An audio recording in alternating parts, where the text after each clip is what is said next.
Hello dear student, S একাডেমির পক্ষ থেকে তোমাদের সকলকে জানাই স্বাগতম। তো আজকে তোমাদের এটা দ্বিতীয় ক্লাস। এর আগে একটা ক্লাস নিয়েছিলাম পার্ট 1, এটা হলো পার্ট 2 ক্লাস।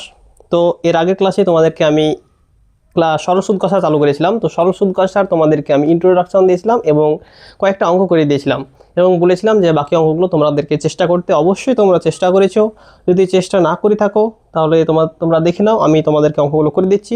তবে হ্যাঁ, একটা কথা বলে রাখি, অঙ্ক জিনিসটা এমনই একটা জিনিস যেটা প্র্যাকটিস না করলে কিন্তু তোমরা কেউ করতে পারবে না। তো তোমরা প্রথম থেকে শেষ পর্যন্ত আমার ভিডিওটি দেখো। মোটামুটিভাবে তোমরা যদি বাড়িতে কিছুটা টাইম দিয়ে যদি তোমরা প্র্যাকটিস করো, তোমরা অঙ্ক কিন্তু একদমই ভুলবে না। আর একটা সূত্র দিয়ে কিন্তু তোমাদেরকে এই চ্যাপ্টারটি শেষ করে দেখাবো আমি। আর যদি না দেখাতে পারি তোমরা কিন্তু আমার ক্লাস দেখবে না। তোমাদেরকে আমি একটা সূত্র দিয়ে কিন্তু কী করবো, এই সরল সুদ কষা চ্যাপ্টারটি শেষ করে দেখাবো। তোমরা শুধু দেখতে থাকো। তো এর আগের দিন আমি 5 পর্যন্ত অঙ্ক করে দিয়েছিলাম মনে হয়, আমার যতটা মনে পড়ছে। তো আজকে তোমাদেরকে আমি 6 নম্বর থেকে অঙ্ক করাবো। তো অঙ্ক শুরু করার আগে তোমাদেরকে একটা কথা বলি যে এই চ্যাপ্টারটি করার সময় কি করবে, তোমাদের কোশ্চেনে যেগুলো দেওয়া থাকবে সেগুলো প্রথমে তোমরা লিখে নেবে, বোর্ডে কিংবা খাতায় যেখানেই করবে সেখানে প্রথমে লিখে নেবে। প্রথমে যেগুলো দেওয়া থাকবে বইয়ে সেগুলো লিখে নেবে। তারপরে কি চেয়েছে সেটা তোমরা বের করবে। দেখো 6 নম্বর কোশ্চেনে কি বলেছে যে গৌতম একটি মুরগি খামার খোলার জন্য একটি সমবায় ব্যাংক থেকে বার্ষিক 12% সরল সুদের হারে কিছু টাকা ধার নিয়েছিলেন। প্রত্যেক মাসে তাকে 378 টাকা সুদ দিতে হয়। তিনি কত টাকা ধার নিয়েছিলেন? অর্থাৎ এখানে তোমাকে কিন্তু আসল বের করতে বলেছে। এটা তোমাদেরকে বুঝে নিতে হবে যে এখানে তোমাকে আসল বের করতে বলেছে। তো দেখো অঙ্কটা আমি কীভাবে করছি। প্রথমে যেগুলো দেওয়া থাকবে সেগুলো প্রথমে আমরা লিখে নেব। তো 6 নম্বর অঙ্কতে দেখো কি বলছে, কি দেওয়া আছে তোমাদেরকে। এখানে দেওয়া আছে যে বার্ষিক 12% সরল সুদের হার, অর্থাৎ সরল সুদের হারকে আমরা আর দিয়ে প্রকাশ করি। আর কত দেওয়া আছে? আর দেওয়া আছে এখানে 12%। আর দেওয়া আছে এখানে 12%। তারপর বলেছে প্রত্যেক মাসে 378 টাকা সুদ দিতে হয়, অর্থাৎ সুদ দেওয়া আছে এবং সুদ দেওয়া আছে কত? সুদ আয় সমান দেওয়া আছে 378 টাকা। তারপর কি বলেছে, এখানে বলেছে প্রত্যেক মাসে কিন্তু সুদ দেয়। তোমাদেরকে বলেছি যে এই অঙ্ক করার সময় যে সময়টা দেওয়া থাকবে সেটা সবসময় বছরে করবে। মাসে দেওয়া থাকলে বছরে করবে, দিনে যদি দেওয়া থাকে তাহলে সেটাকে বছরে করবে। এখানে দেওয়া আছে প্রত্যেক মাসে তিনি 378 টাকা করে সুদ দিতেন, তাহলে সেটাকে বছরে করতে হবে। তাহলে সময় কত দেওয়া আছে? টি দেওয়া আছে প্রত্যেক মাসে, মানে কি এক মাসের হিসাব। এখানে প্রত্যেক মাস যখনই বলবে তখনই ধরে নেবে 1 মাস। তাহলে প্রত্যেক মাসে 1 মাস, তাহলে এটাকে যদি আমরা 12 দিয়ে ভাগ করে দিই তাহলে এটা বছর হয়ে গেল। এত বছর 1/12 বছর পর পর কিন্তু তিনি 378 টাকা করে সুদ দেন। তারপর বলেছে তিনি কত টাকা ধার নিয়েছিলেন, তাহলে আমরা ধরে নেব পি টাকা ধার করেছিলেন। তাহলে পি আমাদেরকে বের করতে হবে, পি সমান কত। দেখো এবার সূত্রতে আমরা বসাবো এগুলো। আমরা সূত্র কি জানি? সূত্র আই সমান P into R into T by 100। তাহলে আমরা পি বের করবো, তাহলে পিটাকে নিয়ে চলে আসবে এদিকে। পি সমান 100 into I by R into T. এবার মানগুলো বসিয়ে দেবো আমরা। দেখো 100, সুদ কত? সুদ আছে 378 টাকা। 378 টাকা। সুদের হার কত দেওয়া আছে? 12%, তাহলে এখানে 12 লিখবো। সময় কত? সময় আমরা বের করলাম 1/12, তাহলে 1/12। নিশ্চয়ই তোমরা কাটাকাটি করতে পারবে। এবার আমরা কাটাকাটি করবো। দেখো 12 কেটে দিলাম। এবার তাহলে 12 কেটে দিলাম, তাহলে থাকছে কত আমাদের? 100 ইন্টু 378 গুণ করো 378, 2 শূন্য বসিয়ে দাও, 2 শূন্য। তাহলে এটাই হলো আমাদের আসল। এবার তোমরা উত্তরটা কীভাবে লিখবে সেটাও দেখে নাও। এখানে প্রশ্নতে বলেছে তিনি কত টাকা ধার নিয়েছিলেন, তার লিখবে অতএব নির্ণেয় তিনি 37800 এত টাকা ধার করেছিলেন। এত টাকা কী করেছিলেন? ধার করেছিলেন। তো অঙ্কটা তোমাদেরকে পুরোপুরি করে দিলাম একদম প্রথম থেকে শেষ পর্যন্ত। এইভাবে তোমরা পরীক্ষায় খাতায় লিখে আসলে পুরো নাম্বার পাবে, কোনো সন্দেহ নেই। তো তারপরে দেখো অঙ্কটা। এবার আমরা 7 নম্বর অঙ্ক করব। তো 7 নম্বর অঙ্কতে কি বলেছে দেখে নাও। 7 নম্বর অঙ্কতে বলেছে বার্ষিক 6% সরল সুদের হারে কোনো টাকা কত বছরে দ্বিগুণ হবে। এই অঙ্কটা একেবারে ভেরি ভেরি ইম্পর্টেন্ট। অঙ্কটা কিন্তু খুবই ভালো অঙ্ক। তো অঙ্কটা দেখে নাও আমি কিভাবে করছি, খুব সুন্দরভাবে তোমাদেরকে অঙ্কটা করিয়ে দিব। তো তো 7 নম্বর অঙ্কটা দেখো, 7 নম্বর অঙ্ক বলছে 6%। প্রথমে কি কি দিয়েছে সেটা লিখে নাও। সুদের হার কত দেওয়া আছে? সুদের হার আর সমান 6%। তারপর কি দেওয়া আছে? তারপর বলছে সুদের হারে কোনো টাকা কত বছরে দ্বিগুণ হবে। তোমাদেরকে টাকা এখানে দেয়নি, দ্বিগুণ হলে কত হবে সেটাও কিন্তু দেয়নি, তোমাদেরকে এটা ধরে নিতে হবে দ্বিগুণ হলে কত হবে সেটা তোমাদেরকে বের করতে হবে। তো দেখো কীভাবে বের করছি। যেহেতু এটা এখানে দেখা নাই কত টাকা নিয়েছি আমরা, তাহলে ধরে নেবো আমরা কত, ধরি আসল পি সমান x টাকা, দ্বিগুণ হলে অতএব দ্বিগুণ হলে হবে 2x টাকা। যেহেতু বলেছে এই টাকাটা দ্বিগুণ হবে, বলেছে কত বছরে দ্বিগুণ হবে, তাহলে দ্বিগুণ যদি হয় তাহলে কত হবে? 2x টাকা হবে। তো এই x থেকে 2x টাকা কত বছর হবে সেটাই তোমাদেরকে বের করতে হবে। তাহলে আমরা সুদের হার পেয়ে গেলাম, আসলটা পেয়ে গেলাম, সুদ দ্বিগুণ হলে পেলো। তাহলে যদি দ্বিগুণ হয়ে যায়, x টাকা রেখে যদি 2x টাকা হয়ে যায়, তাহলে আমাদের সুদ কত হবে? অতএব সুদ আয় সমান 2x থেকে যদি আমরা আসলটা মানে বিয়োগ করে দিই, তাহলে আমরা যেটা পাবো এটাই কিন্তু আমাদের সুদ, এই টাকাটা কিন্তু আমাদের সুদ। তো বলছে যে এই x টাকা জমা রেখে এই সুদ x টাকা হবে, এটা কত বছরে হবে সেটা আমাদেরকে বের করতে বলেছে। তো দেখো সুদ আমরা সূত্র কি জানি? সূত্র আয় সমান P into R into T by 100। আমাদেরকে এখানে কী বের করতে বলেছে? সময়টা বের করতে বলেছে। তাহলে সময়টার দিকে নিয়ে চলে আসো। সময় equal to 100 into I by P into R সমান 100 ইন্টু আই মানে সুদ, সুদ কত? x টাকা বাই আসল কত? আসল কত ধরেছিলাম? x টাকা ইন্টু সুদের হার কত? 6%, 6। তাহলে দেখো x কেটে গেল সমান 100/6। এটাকে পূর্ণ ভাঙাও এবার, 2 দিয়ে কাটাকাটি করো, 2 দিয়ে কাটলে এটা হবে 50, এটা হবে 3 সমান 50/3। এটাকে পূর্ণ করলে হবে 16 পূর্ণ 2/3। এটাই কিন্তু তোমাদের অ্যান্সার। অর্থাৎ তোমাকে এটাই বের করতে বলেছে যে কত বছরে x টাকা জমা রাখলে 2x টাকা হবে, দ্বিগুণ হবে, এটাই বের করতে বলেছে। কিন্তু তুমি এবার বলতে পারো যে এই এক্সটা কেন বের করলে? তো দেখো আমরা যখন সূত্রতে বসাবো তখন দেখো আমাদেরকে সুদ বসাতে হবে। আমাদের তো সুদ দেওয়া নয়, আমাদেরকে আসল বলেছে দ্বিগুণ হলে 2x হবে, এটা আমরা বের করে নিলাম। তাহলে আমরা জানি যে সুদ আসল থেকে যদি আমরা আসলটা বের করে দিই তাহলে আমরা সুদ পেয়ে যাব, আর এই সুদটাই কিন্তু আমরা এখানে অ্যাপ্লাই করব। এর জন্য আমি কিন্তু এখানে সুদ বের করলাম। তো নিশ্চয়ই তোমরা বুঝতে পেরেছো অঙ্কটা। টুকে নাও। তারপরে আমরা 8 নম্বর অঙ্ক করাবো তোমাদেরকে। তো 8 নম্বর অঙ্ক কি বলেছে দেখে নাও। 8 নম্বর অঙ্ক বলেছে মান্নান মিয়া কিছু টাকা ধার করার 6 বছর পর দেখলেন দেয় সরল সুদের পরিমাণ আসলের 3/8 হয়ে গেছে। বার্ষিক সরল সুদের হার কত? এখানে তোমাদেরকে সময় দিয়ে দিয়েছে, তারপর এখানে বলেছে যে সরল সুদের পরিমাণ আসলের 3/8 এবং তোমাদেরকে কি বের করতে বলেছে? সুদের হার বের করতে বলেছে। তাহলে আমাদেরকে যেটা যেটা বলেছে সেটা আমরা লিখে নেব প্রথমে। দেখো 8 নম্বর অঙ্কতে কি বের করতে বলেছে? 8 নম্বর অঙ্কতে বলেছে যে 6 বছর পর, মানে সময় দেওয়া আছে টি 6 বছর, পর দেখলেন সরল সুদের পরিমাণ আসলের 3/8। আসল দেওয়া আছে এখানে, আসল দেওয়া নাই, তাহলে আমরা আসল ধরে নেব। ধরি আসল পি সমান x টাকা। এবার সুদ কি বলেছে? আসলের 3/8, তাহলে সুদ কত? অতএব সুদ আয় সমান আসল কত? x টাকা, এর 3/8 কিন্তু সুদ। তাহলে কত হচ্ছে? গুণ করো, 3x/8 টাকা, এত টাকা। এবার আমরা সময় পেয়ে গেলাম, আসল পেয়ে গেলাম, সুদ পেয়ে গেলাম। তাহলে সুদের হার বের করতে পারবো। দেখো আয় সমান P into R into T. তাহলে আর কত? 100 দিয়ে গুণ করো আয়কে, 100 into I by P into T সমান 100 ইন্টু আই কত? সুদ কত পেয়েছি আমরা? 3x/8। তারপর পি আসল কত? আসল ধরেছি x, ইন্টু টি, সময় কি, সময় হচ্ছে 6 বছর।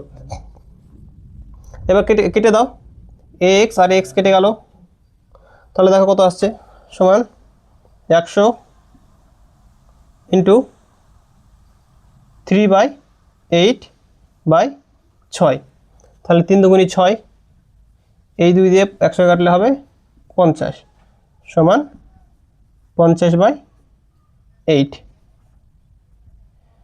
তারপর এটাকে কাটো, 2 দিয়ে কাটো, 25/4, 25/4 সমান 6 পূর্ণ 1/4, তাই হচ্ছে 24, 25/4, অর্থাৎ এটাই কিন্তু আমাদের সুদের হার, অর্থাৎ 6 পূর্ণ 1/4 কিন্তু আমাদের সুদের হার। সুদের হারটা আমরা বের করে নিলাম, খুব সোজা অঙ্ক, দেখে নাও। 8 অঙ্কটা তোমরা টুকে নাও, তার পরবর্তী অঙ্কতে আসছি আমরা। তারপরে একটা অঙ্ক দেখো, তারপরে একটা অঙ্ক দিয়েছে, একটি কৃষি সমবায় সমিতি তার সদস্যের বার্ষিক 4% সরল সুদের হারে কৃষি ঋণ নেয়, কিন্তু ব্যাংক থেকে টাকা ধার করলে বার্ষিক 7.4% হারে সরল সুদ দিতে হয়। একজন কৃষক যদি ব্যাংক থেকে টাকা ধার করে সমবায় সমিতির সদস্য হয়ে সমিতি থেকে 5,000 টাকা ঋণ নেয়, তবে তার বছরের সুদ বাবদ কত টাকা বাঁচবে হিসাব করে লিখি। অর্থাৎ এখানে দুটি জায়গার কথা বলেছে, একটা বলেছে কি কৃষি সমবায় সমিতি আর একটা ব্যাংক। তিনি যদি কৃষি সমবায় সমিতি থেকে টাকাটা নেন তাহলে কতটা পার্সেন্ট পাবে, 4% সরল সুদের হার পাবে, কিন্তু যদি ব্যাংক থেকে যদি টাকাটা নেন তাহলে কত পাবে, 7.4% সরল সুদের হারে কিন্তু তাকে সুদ দিতে হবে। তাহলে তোমরা এখানে বুঝতেই পারছো যে সুদের হার কোথায় বেশি, সুদের হার হচ্ছে ব্যাংকে বেশি। যদি তিনি যদি ব্যাংক থেকে টাকা নিতেন তাহলে তাকে বেশি সুদ দিতে হবে, কিন্তু যেহেতু কৃষি সমবায় সমিতির ক্ষেত্রে সুদের হার কম অর্থাৎ 4%, সেক্ষেত্রে তাকে তুলনামূলকভাবে কম সুদ দিতে হবে। তো এই সুদটা কত পরিমাণ তার বাঁচবে, তিনি যদি ব্যাংক থেকে না নিয়ে সমিতি থেকে নিতেন টাকাটা, তাহলে তার কত টাকা বাঁচবে সেটাই কিন্তু তোমাকে বের করতে হবে। তো দেখো কি বলেছে, 8 নম্বর অঙ্ক হয়ে গেল, 9 নম্বর অঙ্কটা, 9 নম্বর অঙ্কটা। তাহলে আমরা দুটি পার্টে অঙ্কটা মানে দেখো কিভাবে করছি। একটা হচ্ছে সমবায় সমিতি, সমবায় সমিতি, আর একটা কি ব্যাংক।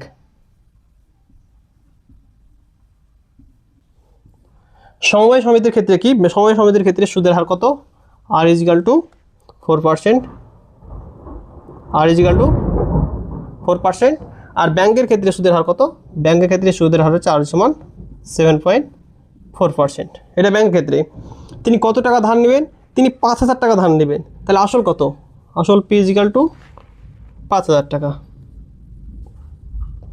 এক্ষেত্রেও তিনি যদি এই টাকাটা যদি ব্যাংক থেকে নিতেন নিশ্চয়ই 5,000 টাকা ধার নিতেন, তাই কি না, তাহলে এখানেও আসল কত হবে, এখানেও আসল হবে পি ইজিক্যাল টু 5,000 টাকা, 5,000 টাকা। আর সময় কত, সময় হচ্ছে 1 বছর, সময় টি ইজিক্যাল টু 1 বছর, এখানেও 1 বছর, টি ইজিক্যাল টু 1 বছর। এখানে শুধুমাত্র সুদের হারটা বেশি আর এখানে সুদের হারটা কম, এটাই পার্থক্য, তাছাড়া কিছু পার্থক্য নেই। তাহলে এখানে তোমরা সুদ বের করে নাও, সুদ কত দিতে হবে তাকে, সুদ আয় সমান P into R into T by 100 সমান আসল কত 5,000 টাকা, আর কত সুদের হার 4%, সময় কত 1 বছর বাই 100, কাটাকাটি করো, এই শূন্য এই শূন্য কাটলো, এই শূন্য এই শূন্য কাটলো, তাহলে 4×5 20, 200 টাকা। অর্থাৎ তিনি যদি এই সমবায় সমিতি থেকে টাকাটা নেন তাহলে তাকে 1 বছর পরে 200 টাকা সুদ দিতে হবে, আর যদি ব্যাংক থেকে নিতেন তাহলে কত টাকা সুদ দিতে হবে সেটা দেখে নাও। এবার এখানে সুদ আয় সমান P into R into T by 100 সমান আসল কত 5,000 টাকা, সুদের হার কত 7.4%, সময় 1 বছর বাই 100, শূন্য শূন্য কাটলো, এই শূন্য কাটলো, সমান 50 ইন্টু 7.4 সমান এই শূন্য আর দশমিক কেটে গেল, তাহলে গুণ করো কত হচ্ছে, সমান 4×5 20 শূন্য থেকে 2 37। অর্থাৎ তিনি যদি ব্যাংক থেকে টাকা নিতেন তাহলে 1 বছর পরে তাকে 370 টাকা সুদ দিতে হতো। তো এখানে প্রশ্নতে কি বলেছে, প্রশ্নতে বলেছে তিনি যদি ব্যাংক থেকে না নিয়ে সমবায় সমিতি থেকে নেন তাহলে কত টাকা বাঁচবে। তাহলে ব্যাংক থেকে নিলে 370 টাকা লাগবে আর সমবায় সমিতি থেকে 200 টাকা লাগবে, তাহলে কত টাকা বাঁচছে, এটা থেকে এটা বাদ দিয়ে দাও, তার টাকা বাঁচবে কত টাকা, 370 - 200 সমান 170 টাকা, অর্থাৎ তার 170 টাকা কিন্তু বাঁচবে, এই টাকাটা বাঁচবে। অঙ্কটা একদম সোজা, টুকে নাও। তারপরে অঙ্কটা দেখো, তারপরে 10 নম্বর অঙ্কটা কি বলেছে? 10 নম্বর অঙ্কটা বলেছে যদি 292 টাকার একদিনের সুদ 5 পয়সা হয় তবে বার্ষিক শতকরা সরল সুদের পরিমাণ হিসাব করি। এখানে সুদের হার বের করতে বলেছে। তোমাদেরকে কি কি দিয়েছে? তোমাদেরকে কোশ্চেনে দিয়েছে 292 টাকা অর্থাৎ আসল দিয়ে দিয়েছে, একদিনের সুদ অর্থাৎ সময় দিয়ে দিয়েছে, কত হয় সুদ, কত হয় 5 পয়সা অর্থাৎ, এবং সুদও দিয়ে দিয়েছে। তাহলে আমাদেরকে কি বের করতে বলেছে? সুদের হার বের করতে বলেছে। তো যেটা দিয়েছে সেটা টুকে নাও। 10 নম্বর অঙ্কের ক্ষেত্রে কি দিয়েছে? আসল দিয়েছে পি সমান কত টাকা? 292 টাকা, 292 টাকা। তারপর কি বলেছে? সময় দিয়েছে টি, একদিন। এটা লক্ষ্য রাখো, সময় দিয়েছে একদিন, কিন্তু আমাদেরকে করতে হবে বছরে, তাই আমরা একদিনকে 365 দিয়ে ভাগ করব, তাহলে এটা আমরা কিন্তু বছরে পেয়ে যাব। তারপর কি দিয়েছে? সুদ দিয়েছে কত? 5 পয়সা, 5 পয়সা, কিন্তু পয়সায় রাখলে হবে না, আমাদের টাকায় রাখতে হবে। পয়সাকে যদি আমরা 100 দিয়ে ভাগ করি তাহলে আমরা সেটা কিন্তু টাকা পেয়ে যাব। সুদ কত হয়েছে? এত টাকা। তাহলে আমরা এটা নিশ্চয়ই এবার বের করতে পারবো। সুদের হার কত? সূত্র বসিয়ে দাও। সূত্র I সমান P into R into T by 100। তাহলে সুদের হার কত? সুদের হার I equal to 100 into I by P into T সমান 100 ইন্টু সুদ কত? সুদ হলো 5/100, 5/100। পি আসল কত? 292 টাকা, 292 টাকা ইন্টু সময় কত? 1/365, 1/365 টাকা। তাহলে কাটাকাটি করো, এই 100 এই 100 কাটলো, তাহলে 5 ইন্টু এই 365 উপরে চলে যাবে, এখানে ভাগ আকার আছে, উপরে গুণ আকারে চলে যাবে, 365/292। এটা এই রাশিটা একটা বড় সংখ্যাতে ভাগ করতে হবে, কাটাকাটি করতে হবে। 73 দিয়ে দেখো, 73 দিয়ে কাটাকাটি করলে এটা 5 হবে, আর এটা কত হবে? 4। তাহলে কত আসছে? এটা আমরা এখানে করে নিচ্ছি 25/4। এটাকে পূর্ণ আকারে করলে কত হবে? 6 পূর্ণ 1/4। পূর্ণ আকারটা কীভাবে করতে হয় তোমরা নিশ্চয়ই জানো, তাও তোমাদেরকে একবার দেখিয়ে দিচ্ছি। এখানে কত আছে? 25/4, 25, 25কে 4 দিয়ে ভাগ করো, 4 6 24, 5 থেকে 4 বাদ দিলে 1, তাহলে 1টা উপরে চলে যাবে আর এই 4টা নিচে চলে আসবে। এইভাবে কিন্তু পূর্ণটা বের করতে হবে। তোমাদের তাহলে পেয়ে গেল সুদের হার। তারপরে অঙ্কটা দেখো, পরের অঙ্কটা কি বলেছে? 11 নম্বর অঙ্কটা বলেছে বার্ষিক 8% হার সরল সুদে কত বছরে 600 টাকার সুদ 168 টাকা হবে, তোমরা নির্ণয় করো। 11 নম্বর অঙ্কটা খুব সোজা অঙ্ক। 11 নম্বর অঙ্কটা তোমরা নিশ্চয়ই পারবে সবাই। এখানে সবই দিয়ে দিয়েছে, সুদের হার দিয়েছে, সুদ দিয়েছে, এবং কত বছরে 600 আসলও দিয়ে দিয়েছে। কত টাকার সুদ? 600 টাকার সুদ কত হবে? 168 টাকা হবে, অর্থাৎ আসলে দিয়ে দিয়েছে, সুদ দিয়েছে এবং সুদের হার দিয়েছে। তাহলে তোমরা নিশ্চয়ই এখান থেকে সময়টা বের করে নিতে পারবে, খুব সহজ অঙ্ক এটা। তারপর দেখো 12 নম্বর অঙ্কটা। 12 নম্বর অঙ্কটা হচ্ছে যদি বার্ষিক 10% হার সরল সুদে 800 টাকা ব্যাংকে জমা রেখে সুদ আসলে 1200 টাকা ফেরত পায়, তবে ওই টাকা কত সময়ের জন্য ব্যাংকে জমা ছিল হিসাব করে লিখি। তো তোমাদেরকে আমি 12 নম্বর অঙ্কটা করে দিচ্ছি। তো 12 নম্বর অঙ্কতে কী কী দেওয়া আছে? 12 নম্বর অঙ্কতে কী কী দেওয়া আছে সেটা টুকে নাও। সুদের হার দিয়েছে 10%, আর সমান 10%। তারপর দেওয়া আছে সরল সুদ 800 টাকা ব্যাংকে জমা রেখেছেন, মানে আসল কত? পি আসল সমান 800 টাকা, পি 800 সমান 800 টাকা ব্যাংকে জমা দিয়ে সুদে আসলে কিন্তু তিনি 1200 টাকা পেয়েছেন। সুদ আসল সমান কত টাকা? সুদ আসল, সুদ প্লাস আসল কত টাকা পেয়েছেন? সুদ আসল মিলে তিনি 1200 টাকা পেয়েছেন। তুমি 800 টাকা জমা দিয়ে পেয়েছে 1200 টাকা, তাহলে সুদ কত? সুদ আসল থেকে যদি আমরা আসলটা বের করে দিই তাহলে নিশ্চয়ই আমরা সুদ পাবো। তাহলে অতএব সুদ সমান 1200 মাইনাস 800 সমান 400 টাকা, অর্থাৎ তিনি 400 টাকা সুদ পাবেন। তো বলেছে যে কত সময়ের জন্য ব্যাংকের দিন টাকাটা রেখেছিলেন। তাহলে সূত্র বসাও, I সমান P into R into T by 100। তাহলে টি সমান কত? 100 into I by P into R, তাহলে মান বসিয়ে দাও। 100 ইন্টু সুদ কত, সুদ হচ্ছে 400 টাকা, আসল কত 800 টাকা, সুদের হার কত 10%। দেখো মান বসালাম, কাটাকাটি করো, এই শূন্য এই শূন্য কাটলো, এই শূন্য এই শূন্য কাটলো, এই শূন্য শূন্য কাটলো, 4 দিয়ে কাটাকাটি করলে 2, সমান কত হচ্ছে 10/2, 2 দিয়ে কাটো 5 হবে, সমান 5। এটাই আমাদের অ্যান্সার। অর্থাৎ 5 বছর পরে কিন্তু আমরা যদি 10% সরল সুদের হারে 800 টাকা জমা রাখি এবং সুদ আসলে এত টাকা পাবো, তাহলে আমরা অঙ্কটা খুব সহজ অঙ্ক, 12 নম্বর অঙ্কটা। তারপর আসছে 13 নম্বর অঙ্কটা, এখানে হচ্ছে সবারই সমস্যা। এটা একটু ব্যতিক্রমী অঙ্ক, তোমাদেরকে বলেছিলাম কয়েকটি অঙ্ক ব্যতিক্রম আছে, তার মধ্যে এই অঙ্কটা একটু ব্যতিক্রমী। তো 13 নম্বর অঙ্কটা কী দিয়েছে সেটা তোমরা পড়ে নাও। 13 নম্বর অঙ্কতে বলেছে কোনো মূলধন একই বার্ষিক শতকরা সরল সুদের হারে 7 বছরের সুদে আসলে 7,100 টাকা এবং 4 বছরের সুদে আসলে 6,200 টাকা হলে মূলধন ও বার্ষিক শতকরা সুদের হার নির্ণয় করি। এটা সূত্র বসানোর আগে প্রথমে একটা জিনিস বের করতে হবে আমাদেরকে। এখানে সুদ আসল দিয়েছে 7 বছরের সুদ আসল এবং 4 বছরের সুদ আসল দিয়ে দিয়েছে আমাদেরকে। তো এখান থেকে আমরা কী করে বের করছি দেখো, 13 নম্বর অঙ্কটা 13 নম্বর অঙ্কটা কী দিয়েছে, 7 বছরে সুদ আসলে এত টাকা, 7 বছরের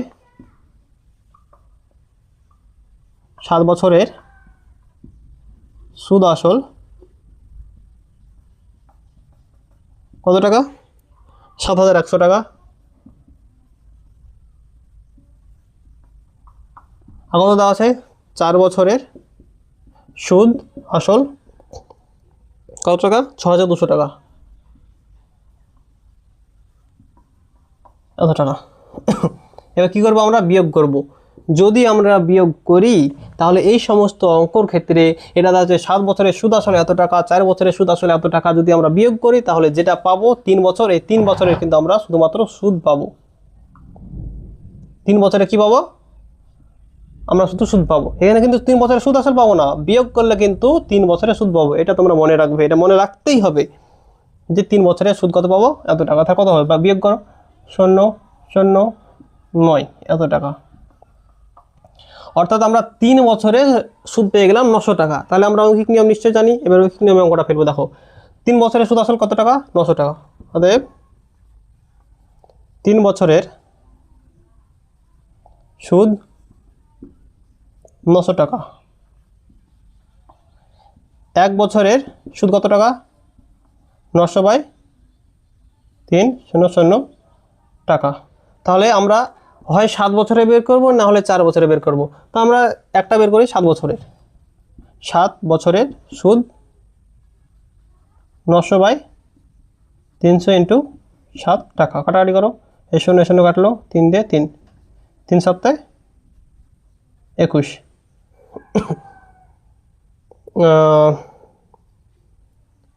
300, সরি এটা 300 হবে না, 3 বছরের সুদ, এটা 3 বছরের সুদ। তাহলে এই 0 দুটো থাকবে,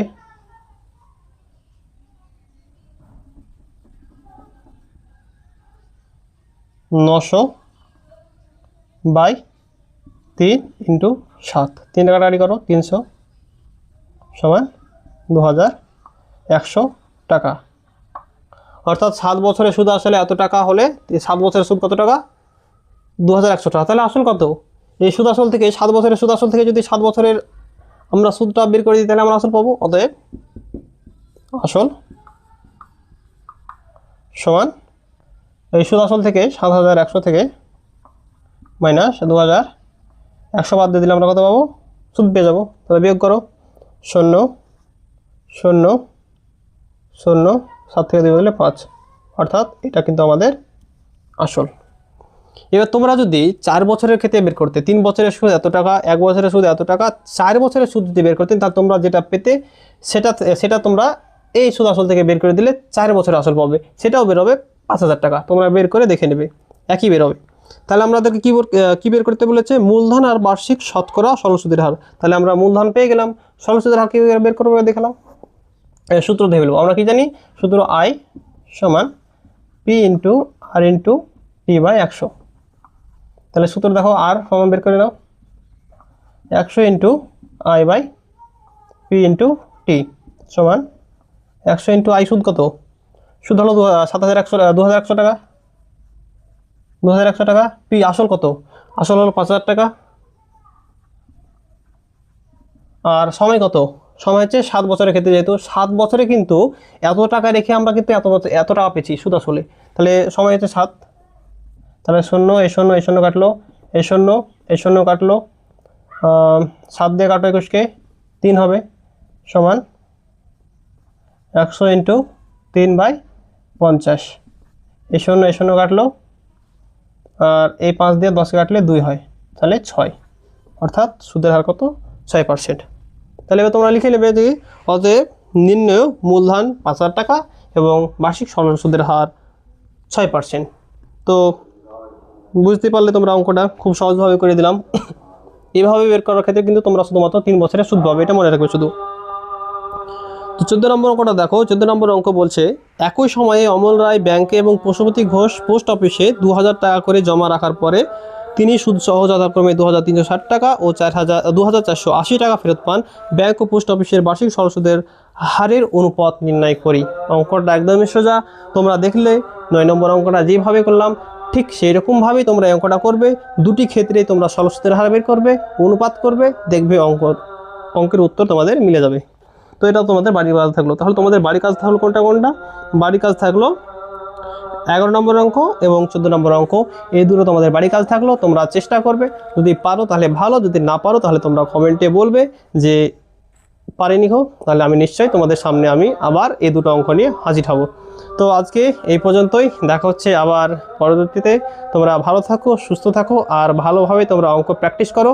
এইভাবেই চালিয়ে যাও, দেখবে তোমাদের রেজাল্ট অবশ্যই ভালো হবে।